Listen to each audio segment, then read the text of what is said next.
তবে আজকে এখানে জাতীয় নেতৃবৃন্দ আছেন, আমরা যারা আছি অবশ্যই আপনার পাশে দাঁড়াবো।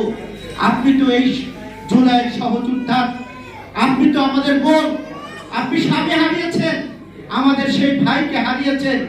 আপনার যে বুকের যন্ত্রণা, আপনার যে অন্য কেউ ভালো জানে না। আজকে এই জাতীয় প্রেস ক্লাবে এই ছোট্ট শিশু নিয়ে আপনাকে এখানে এসে আকুতি করতে হচ্ছে, কিন্তু অন্তর্বর্তী সরকারের বুক কাঁপছে না। অন্তর্বর্তী সরকার, আমরা গত 17 বছরে শেখ হাসিনার লুটপাটের কথা বলেছিলাম, শেখ হাসিনার অত্যাচারের কথা বলেছিলাম, শেখ হাসিনার নির্যাতনের কথা বলেছিলাম।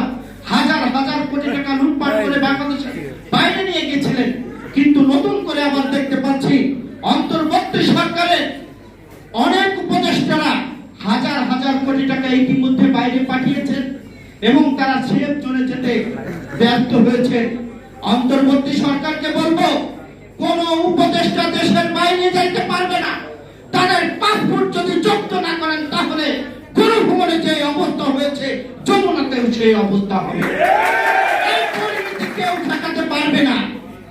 আজকে জুলাইয়ের রক্তের উপরে দাঁড়িয়ে, জুলাই শহীদ পরিবারের রক্তের উপরে দাঁড়িয়ে আপনারা আরাম আয়েশে জীবন যাপন করবে এবং বিদেশে ভোগ বিলাস করবেন। আর আমরা যারা রাজপথে আন্দোলন সংগ্রাম করেছি, জীবন দিয়েছি, রক্ত দিয়েছি, বারবার কারাগারে গিয়েছি, আমরা আপনাদেরকে ছেড়ে দেব না। আমাদের কি দেখাতে হবে জামা খুলে নির্যাতনের কথা?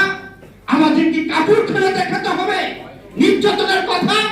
আপনারা কোনো নির্যাতন ভোগ করেননি, বিদেশের মাটিতে বসে আরাম আয়েশ করেছেন। আর এই রক্তের উপরে দাঁড়িয়ে আবার ক্ষমতা নিয়ে বাংলাদেশের মানুষের সাথে প্রতারণা করছেন।